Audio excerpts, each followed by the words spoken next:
В Баку жила и творила замечательный композитор, заслуженный деятель искусств, народная артистка Азербайджана и Дагестана Эльза Ибрагимова. К большому сожалению, ее не стало в феврале этого года. Но с нами остались ее песни. И сейчас на эту сцену выйдет девушка, которая приехала к нам специально из Баку. Она исполнит песню «Женг», и зовут ее Махира Ширинова.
Çok sağ ol.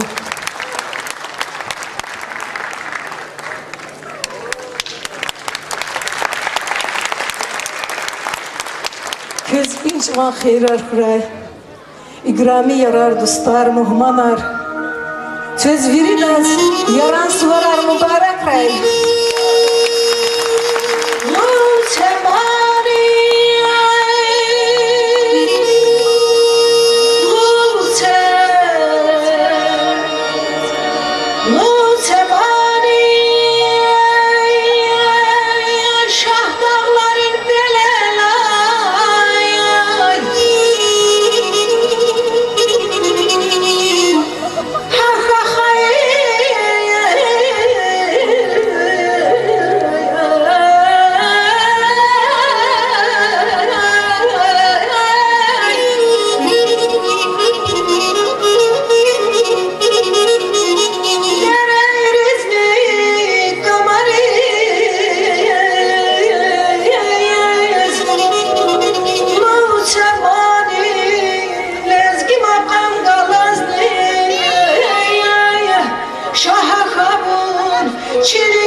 Thank you.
Спасибо вам большое.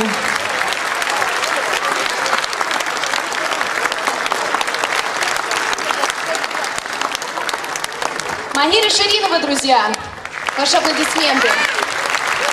Селим, не наступай мне, пожалуйста, на платье. Сколько раз можно тебе говорить? Оно за 100 тысяч рублей. Нет, 130. Это уже 10-й раз слышу. Ладно, давай, у нас концерт продолжается. Что, о чем ты хотел рассказать? Наверное... Я хотел рассказать о том, что вступлении ФЛНК в Международную организацию непредставленных народов. Вообще мы хотели вам рассказать о двух новых ярких проектах ФЛНК. И это правильно, как сказал Селим. Вступление ФЛНК в Международную организацию непредставленных народов, а также создание при ФЛНК Фонда поддержки лезгинской науки, культуры и образования «Лезги-Лувар». И для того, чтобы вы могли узнать об этих проектах поподробнее, мы приглашаем на сцену лезгинского политолога, советника президента Федеральной лезгинской национально-культурной автономии и в то же время исполнительного директора презентуемого фонда Руслана Курбанова. Руслан Курбанов!